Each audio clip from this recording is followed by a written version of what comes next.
ఈరోజు మనము ముక్తిధామ్ టెంపుల్లో ఉన్నాము. మనం వచ్చేసి హైదరాబాద్ టు షిరిడి శని సింగనాపూర్, త్రియంబకేశ్వర్, తర్వాత అట్లా ముక్తిధామ్ టెంపుల్కి రావడం జరిగింది. దర్శనం ఇప్పుడే అయింది. చాలా మంచి దర్శనం. ముక్తిధామ్ టెంపుల్ చాలా ఫేమస్ అయిన టెంపుల్ ఇది.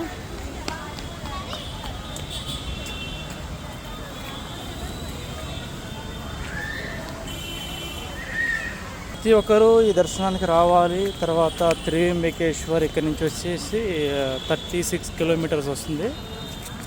అంటే 1.5 అవర్స్ పడుతుంది త్రియంబకేశ్వర్ టు ముక్తిధామ్ టెంపుల్కి. చాలా అందమైన టెంపుల్. లోపల చాలా దేవుళ్ళు ఉండడం జరిగింది. విఘ్నేశ్వరుడు, రాముడు, సీత, శివుడు, ఆంజనేయ స్వామి ఇలాగ ఎంతోమంది ఉన్నారు ఇక్కడ లోపల. చాలా పాలరాయితీ కట్టిన టెంపుల్ ఇది. అంత మొత్తం పాలరాయే. ఇలాంటి దర్శనం జరగాలంటే ముందు ప్రాప్తి ఉండాలి, విధులు రాసిపెట్టి ఉండాలి. చాలా బాగుంది. నా దర్శనం అయితే కంప్లీట్ అయింది. సర్వే జన సుఖినో భవంతు. ముక్తిధామ్.